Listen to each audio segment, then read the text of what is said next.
Accueillez Ingrid Dumont, dirigeante pour Angeronne, dans cette conférence présentée à l'occasion de l'événement Le Sécure. Bonne conférence!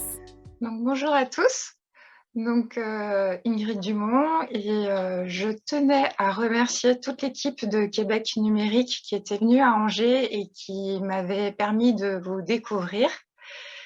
Et je tenais à remercier Nicolas Loïc de Secure qui m'avait permis de participer à cette journée avec vous et de pouvoir échanger et de partager des réflexions.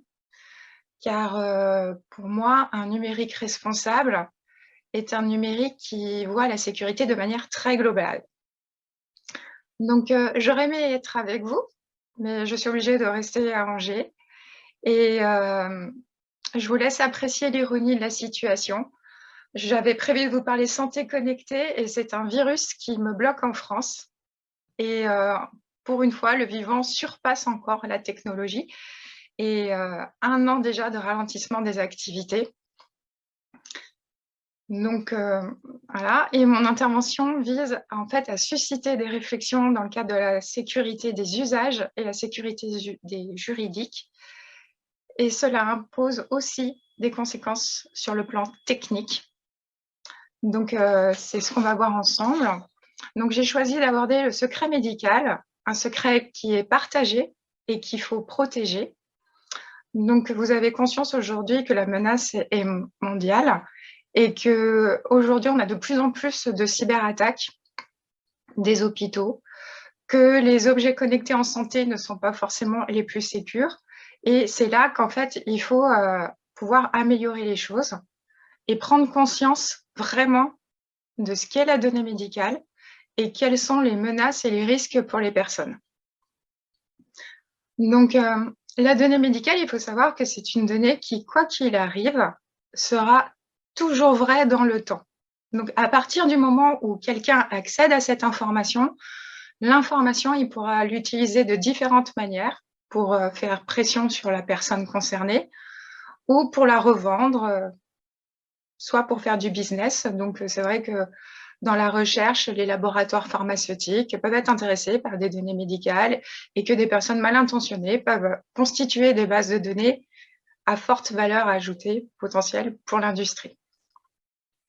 Donc, certes, pour les attaquants, il y a un enjeu lié à l'argent, mais il faut savoir aussi que la santé connectée, c'est aussi des enjeux de déstabilisation. Il faut voir aussi le choc pour les citoyens d'apprendre qu'un hôpital s'est fait attaquer, que potentiellement des services ont dû fermer parce que tout a été bloqué par un rançongiciel. Donc, c'est là qu'aujourd'hui, on se rend compte que la menace n'est pas que pour faire de l'argent, ça peut être aussi des menaces de déstabilisation politique de pays. Donc, il y a un véritable enjeu, mais je me rends compte aussi dans mon domaine d'activité que finalement, beaucoup de personnes ont des bonnes idées, ont envie de bien faire et ils veulent aller jusqu'au bout de leur idée et ils ne se rendent pas compte que finalement, ce qu'ils utilisent, c'est de la donnée de santé. Donc, là aussi, il y a des choses à pouvoir reposer. Et avant de vous parler du secret médical, j'aimerais vous parler de ce qu'est une donnée de santé. Parce que parfois, on se rend compte qu'on prend des traitements, on traite des données, que c'est des données de santé qui vont être soumises à une réglementation spécifique. Parfois, on peut ne pas avoir conscience qu'on a mis en place une solution qui peut être détournée et qui pourrait causer du tort aux personnes concernées. Donc, par conséquent, de quoi parle-t-on quand on parle de santé connectée et quelles sont les données concernées? Donc, en fait, les données relatives à la santé sont toutes les données qui touchent à la santé physique et mentale des personnes, que la donnée soit passée ou présente, voire future. Donc, dans ce cadre-là, on peut distinguer 3 types de données de santé. Les données de santé par nature, parce que ça va être un bilan médical, ça va être des résultats d'examen de biologie, ça peut être des images, dans le cadre de l'imagerie médicale.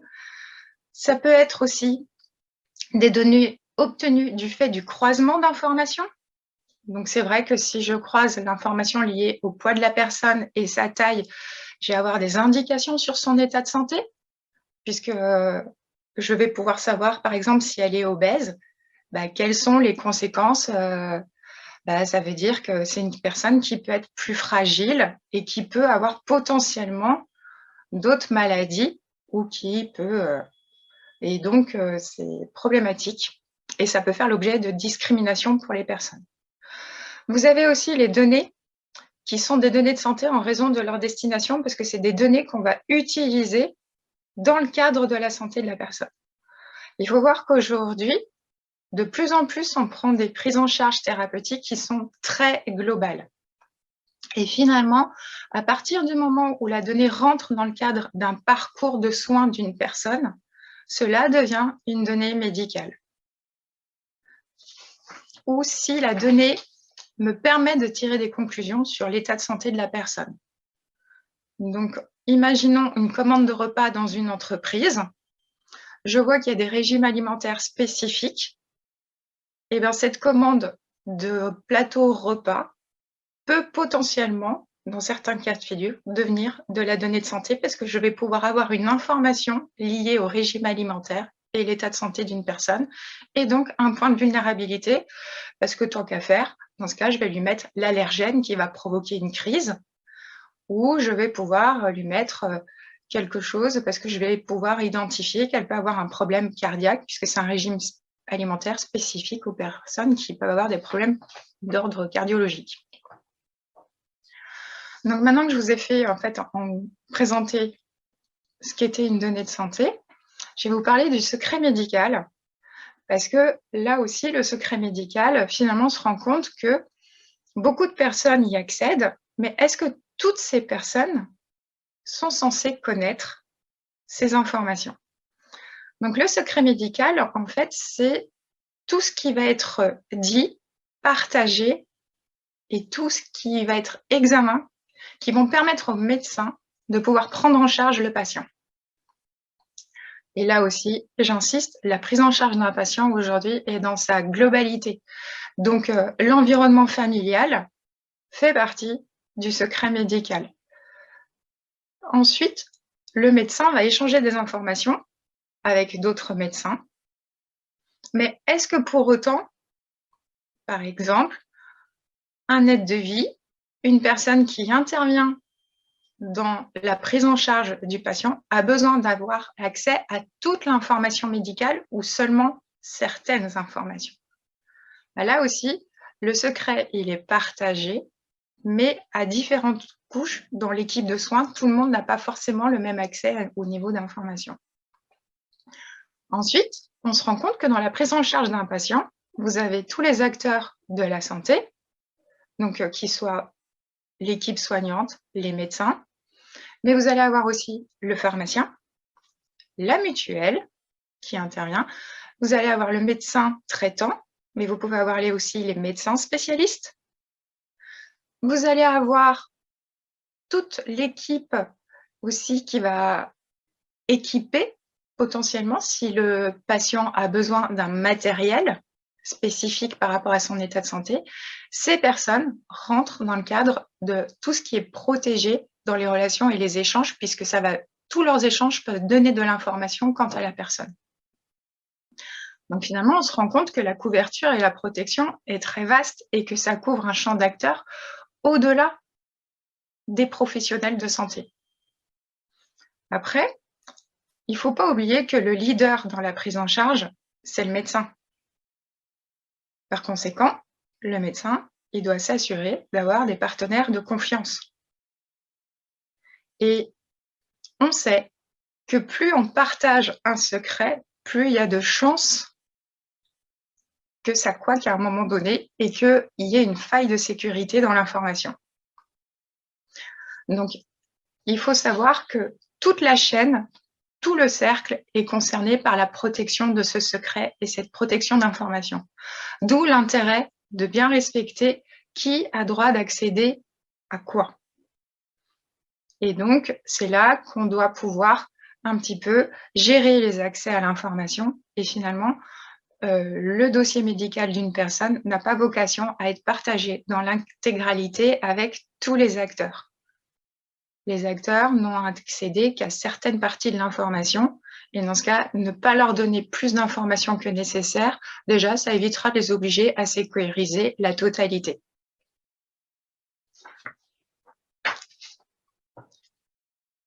Donc, finalement, on se rend compte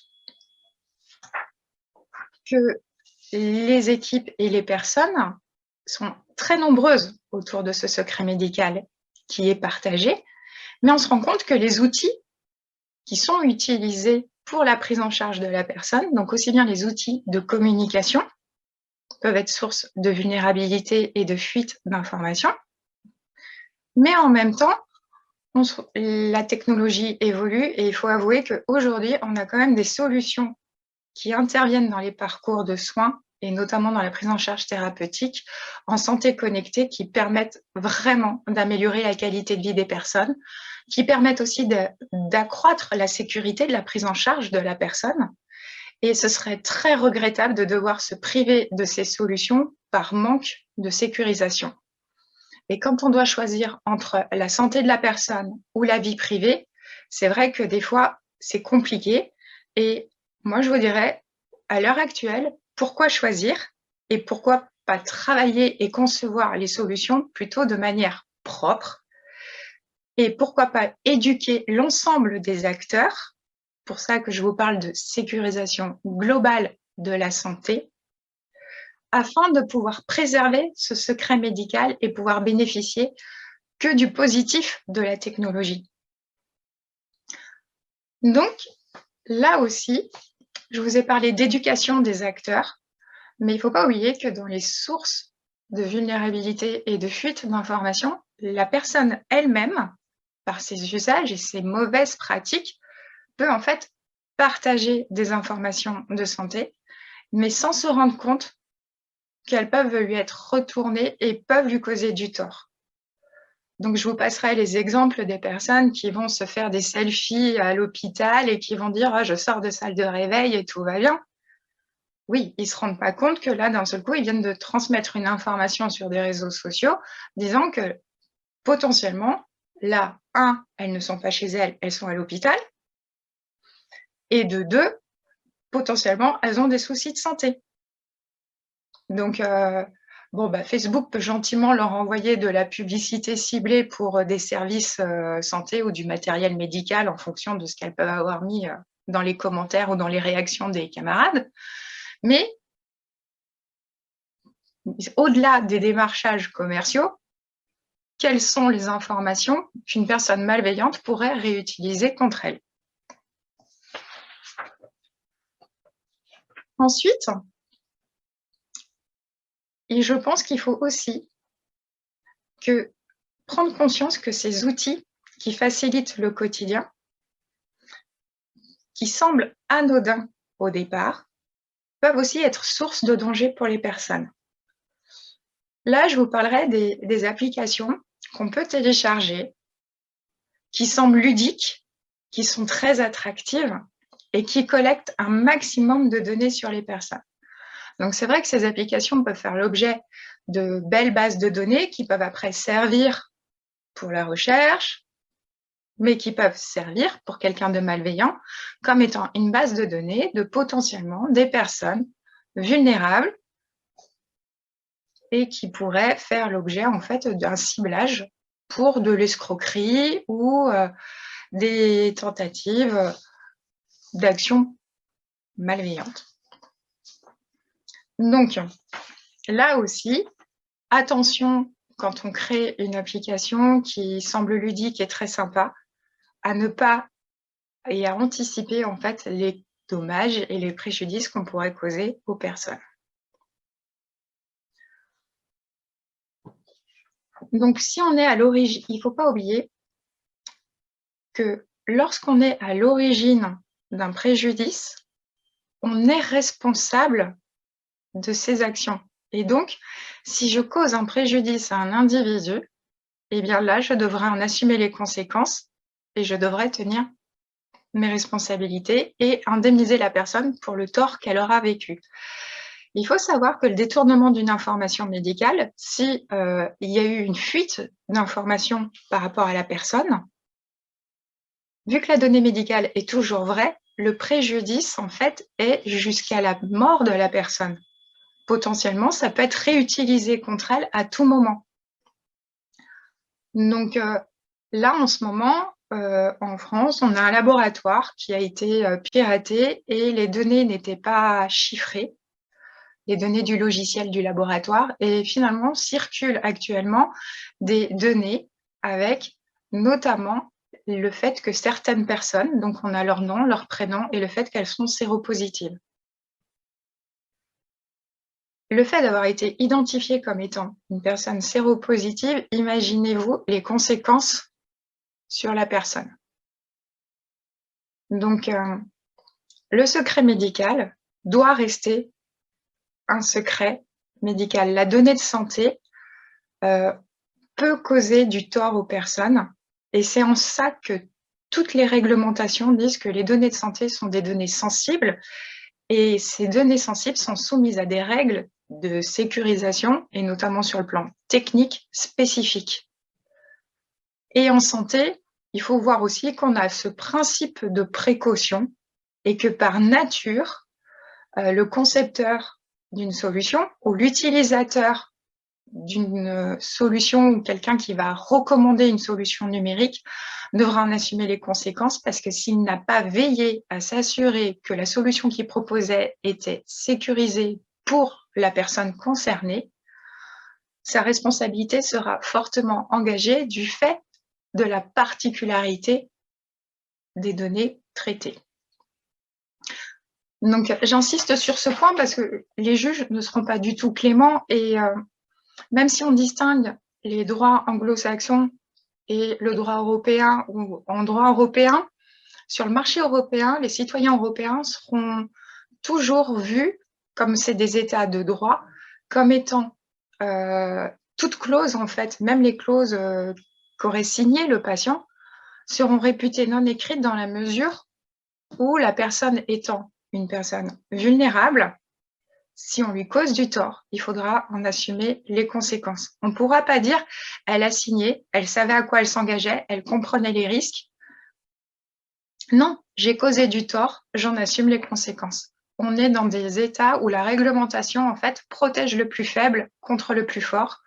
Et dans le monde de la santé connectée, le professionnel du numérique sera toujours mal perçu par les tribunaux, à moins, donc il y a des solutions, à moins qu'il démontre qu'il était de bonne foi, parce qu'à l'impossible, nul n'est tenu. Et là aussi, s'il a respecté l'état de l'art, s'il a respecté les choses, s'il a bien conçu et qu'il a eu une conception responsable,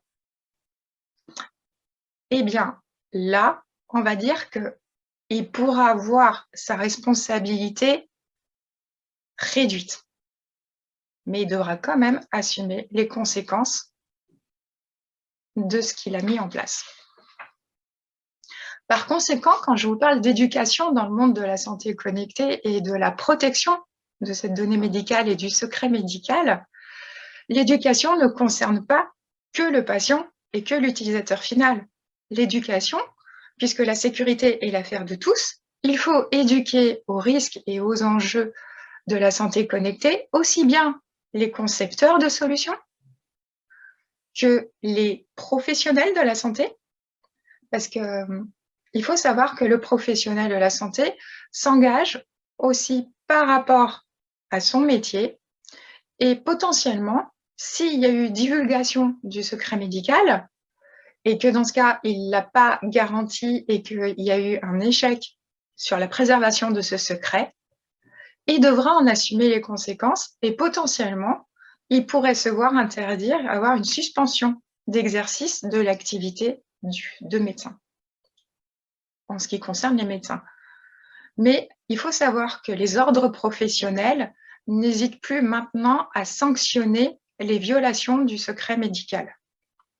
Donc là aussi, ça oblige les professionnels du monde de la santé à prendre conscience des enjeux et des risques et surtout à s'informer de ce qu'ils vont utiliser et de de comment les choses sont protégées.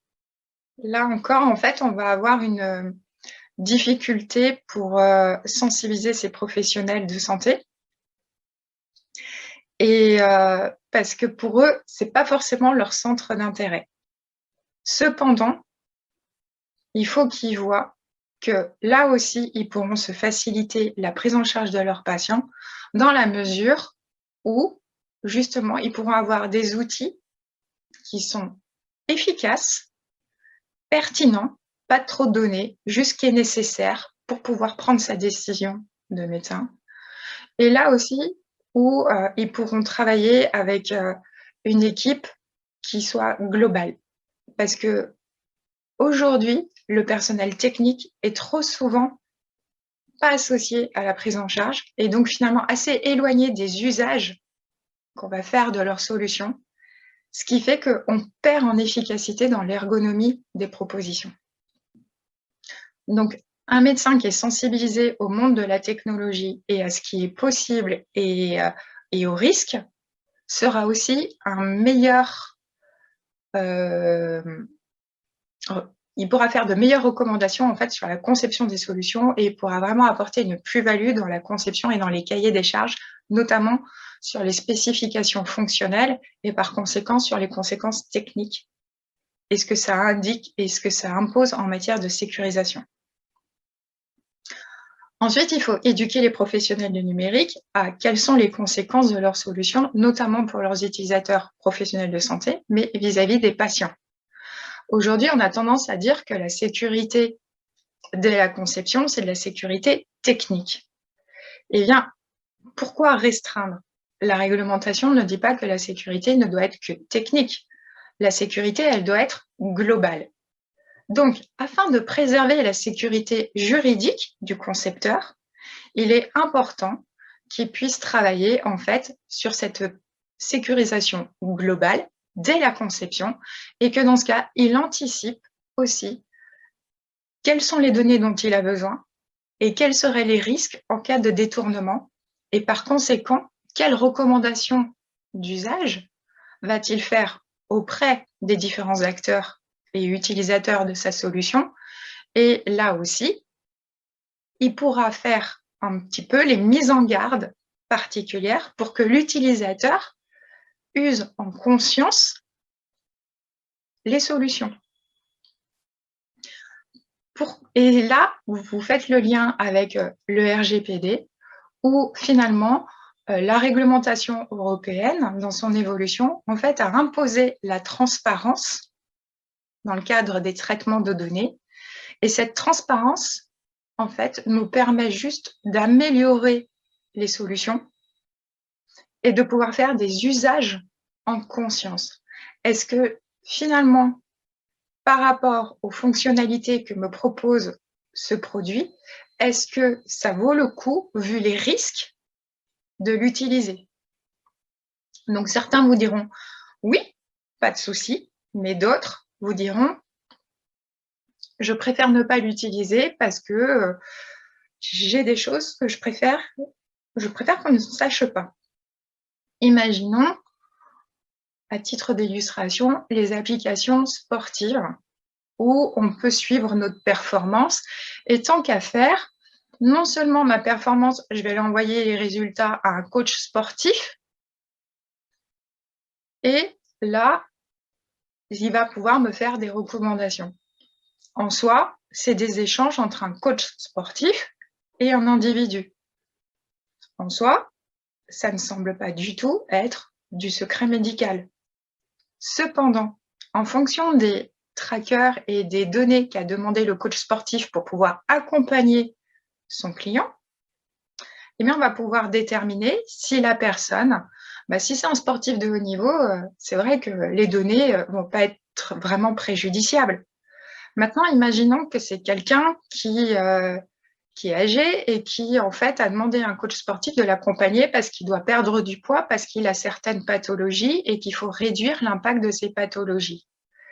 Est-ce que pour autant, la personne a envie de partager avec tout le monde qu'elle a en fait un problème de surpoids qui fait qu'en même temps, on détecte qu'elle a un problème cardiaque et puis en plus, elle va avoir des problèmes peut-être respiratoires.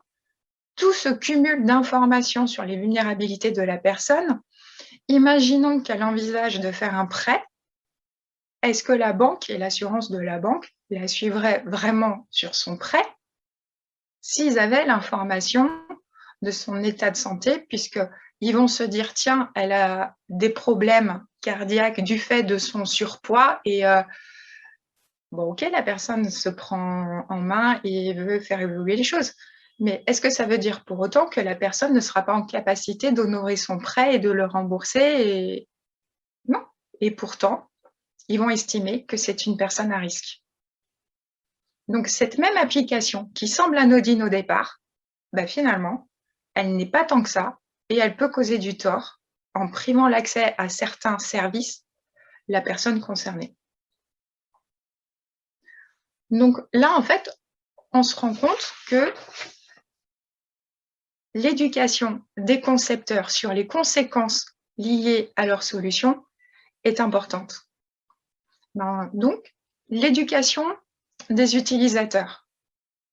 Alors oui, il faut éduquer les personnes. Alors aujourd'hui, des fois, il m'arrive d'entendre que dans le cadre de la Silver Economy, sur la prise en charge de nos seniors, en particulier sur tout ce qui va être lié aux maladies dégénératives, tout ce qui va être les troubles de la cognition, on me dit: «Elles sont pas en capacité de comprendre». Alors oui, une personne désorientée peut ne pas être en capacité de comprendre, mais elle a une famille, elle a un entourage et donc en fait, il faut se rendre compte que l'information et l'éducation, c'est aussi via l'entourage. Puisque la personne est une personne vulnérable, eh bien son environnement va être aussi sensibilisé. C'est vrai qu'aujourd'hui, on a beaucoup d'objets connectés qui se mettent en place pour le maintien à domicile en sécurité des personnes, pour maintenir aussi, pour travailler, pour stimuler la mémoire, pour maintenir l'autonomie des personnes et ralentir les maladies. Donc les technologies apportent des choses très intéressantes. Cependant, attention aux collectes de données qui sont faites dans le cadre de ces activités. Je dirais aussi attention dans ces applications aux algorithmes qui sont utilisés et à la sécurité de ces algorithmes. Parce que potentiellement, un algorithme qui a des vocations thérapeutiques, s'il est détourné, eh ben, au lieu de soigner, on va dire qu'il va léser le cerveau et que, en fait, c'est comme une molécule, si elle n'est pas utilisée comme elle le doit, eh bien, finalement, elle va être préjudiciable pour le corps humain. Eh bien, en matière de technologie à visée thérapeutique, c'est la même chose. Si elle est détournée de son utilisation et de son cadre d'usage, elle peut causer du tort et en fait, elle peut causer des séquelles à la personne. Donc là aussi, ça veut dire que suivant la solution, il faut accompagner la prise en main de la solution et ne pas penser que ça doit être suffisamment intuitif pour que la personne soit une autodidacte dans l'usage. On est sur des sujets suffisamment sensibles pour accompagner, pour certains usages en matière notamment d'objets connectés ou pour l'usage de certaines applications, on doit éduquer les personnes, on doit leur transmettre sur quel est le bon usage, quelle est la bonne pratique pour éviter en fait qu'il y ait des dérapages. Parce que tant qu'à faire, la personne qui va utiliser une application qui est pour elle bénéfique, il ne faut pas qu'elle la transmette à quelqu'un si ce n'est pas dans l'intérêt de la personne. Et là, je parle de toutes les technologies et les applications qu'on utilise sur prescription médicale, donc dans le cadre de la prise en charge et en matière d'éducation thérapeutique des personnes. Donc, en fait, le droit impose la transparence pour que l'utilisateur en fait ait la liberté de choisir et de rester maître de l'information qui le concerne. Et pour moi, c'est vrai que des fois, certains peuvent penser que le droit est là pour bloquer, que la lettre de la loi les bloque. Alors, l'expérience m'a montré que la lettre de la loi peut sembler au premier abord bloquer. Mais au final, on arrive à trouver des solutions quand on anticipe, quand dès la conception, en fait, on intègre ces questions-là. Et finalement, on peut trouver des solutions, rester dans l'esprit de la loi. Et comme je vous l'ai dit tout à l'heure, quand on doit choisir entre la santé de la personne et la vie privée, en fonction des enjeux, on va privilégier la santé de la personne. Mais comme parfois, sur certaines applications sur lesquelles il m'a été amené de travailler, on travaillait sur les personnes en situation de handicap, et c'est vrai que c'était sur le transport, une application pour le transport des personnes en situation de handicap, et c'était: est-ce que le chauffeur du véhicule fait partie du secret partagé? En soi, non, mais c'est pas grave, ça s'encadre et on met en place des mesures, parce que c'est toujours possible. On trouve des solutions pour pouvoir encadrer l'utilisation, et finalement, il n'y a pas eu de souci. Ça a pu se mettre en place parce qu'il y avait certes la vie privée, mais il y avait aussi la liberté de circuler de ces personnes qui sont déjà discriminées par nature du fait de leur handicap, où elles ne peuvent pas faire tout ce qu'elles veulent.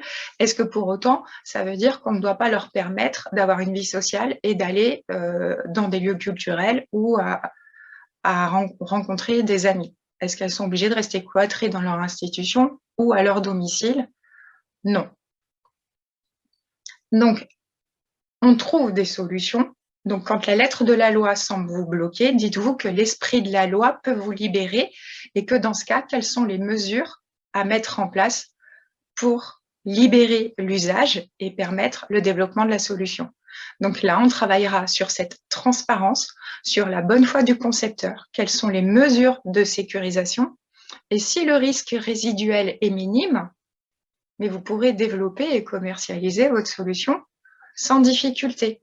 Mais parce que vous aurez fait tout ce qui est lié à la transparence, l'information, vous aurez obtenu le consentement de la personne, et elle utilisera en conscience sa solution, comme aujourd'hui, quand on prend un verre de vin, on a conscience de ce que peut causer l'alcool. Donc, un usage normal, pas de souci. Un usage abusif, problème pour la santé. Et on va dire que là aussi, la solution, si elle est toute bien cadrée, pas de souci. Maintenant, s'il y a un abus, parce qu'on ne va pas être totalement transparent, et bien là, il y aura souci avec, et il faudra après assumer ses responsabilités. Les décisions qu'on prend, elles s'assument. Et il faudra après assumer les conséquences des décisions. Donc, s'il n'y avait que quelques points à retenir de ce que je vous ai dit, je vous dirais qu'aujourd'hui, il faut prendre conscience des données que l'on traite.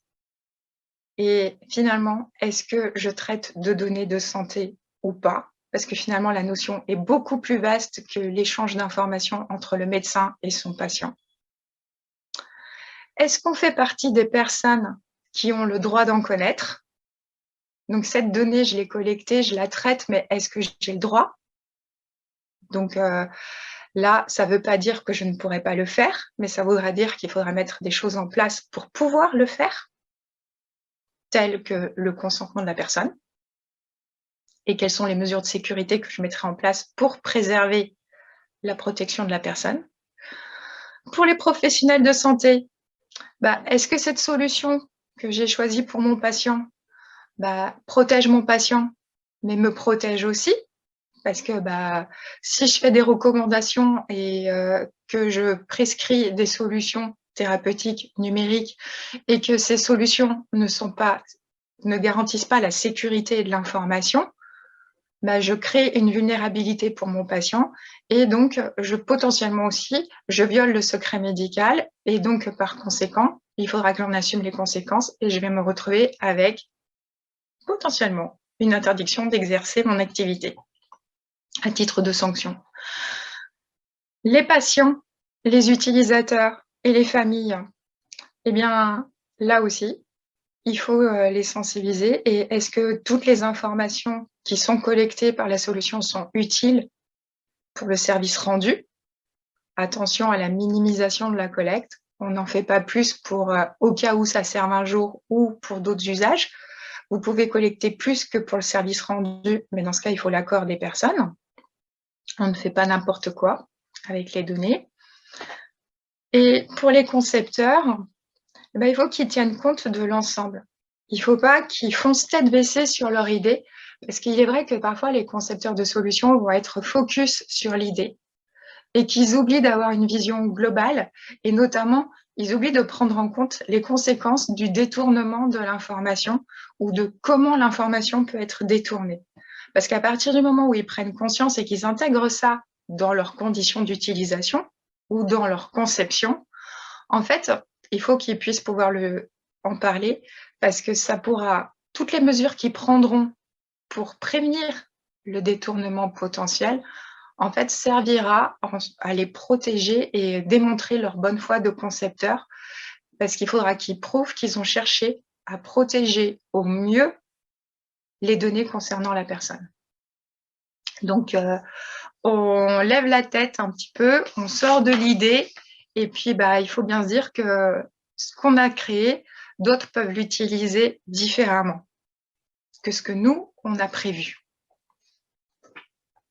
Donc finalement, la clé, c'est éduquer l'éducation. Éduquer l'ensemble des acteurs. Il faut faire prendre conscience des risques. Et ça, c'est notre rôle à nous tous. Parce que la sécurité, c'est l'affaire de tous. Aujourd'hui, il faut arrêter de faire l'autruche. On sort la tête du sable. Et puis, il faut se dire que la malveillance n'a de limite que l'imagination. Donc, à bon entendeur. Et je vous remercie pour votre attention. Et j'espère avoir pu apporter un petit peu une pierre à l'édifice et au débat sur cette santé connectée et ce secret médical qui est très partagé et qu'il faut protéger. Et que c'est pas parce que je n'ai rien à cacher que j'ai pour autant envie que tout soit affiché. Bonne journée à tous et profitez de cette belle journée et de belles interventions des autres intervenants. Au revoir.